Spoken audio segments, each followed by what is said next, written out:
बाबरा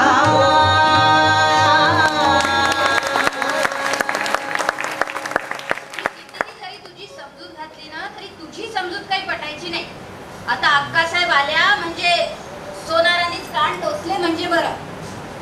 हे बा अक्का येऊ दे नाहीतर बाबा येऊ दे, कोणी काहीही सांगितलं तरी मी काही कुणाचं ऐकायचं नाही.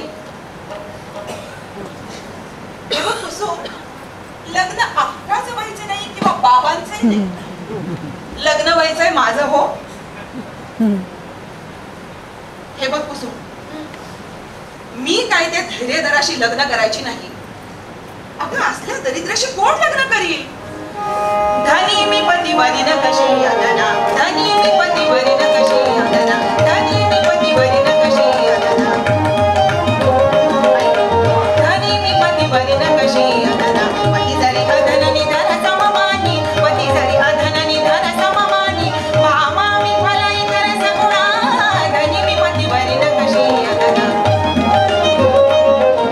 धनी मी पतिवरी न कशी यातना. पती जरी अधन निधन सममानी, पती जरी अधन निधन सममानी, मामा मी फल इतर सगुणा, धनी मी पतिवरी न कशी यातना, धनी मी पतिवरी न कशी यातना.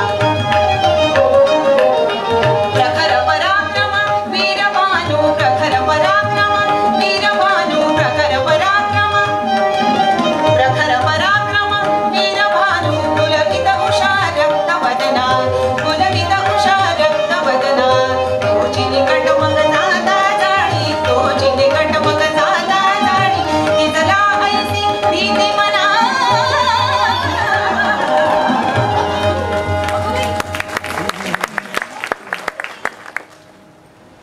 आणि हे काय बाबासाहेब आणि धैर्यधरची इकडेच येत आहेत. अगं भामिनी, या धैर्यधरजी या, या शीलधरजी या. तुम्ही काही म्हणा बाबासाहेब, पण माझं मन कसं छावणीकडे धाव घेत आहे.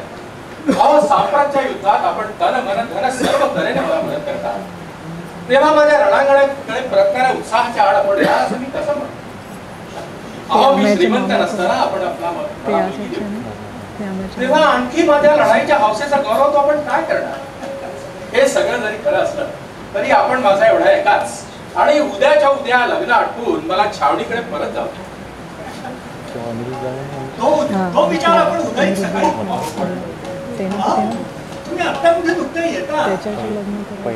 आता माझी मुलगी भामिनी, तुमची भावी पत्नी या महिषासूर मर्दिनीचा प्रसाद आपल्याला देईल. त्यानंतर आपण थोडी विश्रांती घ्या. पुढल्या वेळेत आपण उदयिक सकाळी शांतपणे करू. आपण देवीचं दर्शन घ्यायचं. भामिनी इतक्यात प्रसाद घेऊन येईल. भामिनी बाबासाहेब, ही भामिनीची दारात उभी आहे, आपण बघा म्हणजे येईल.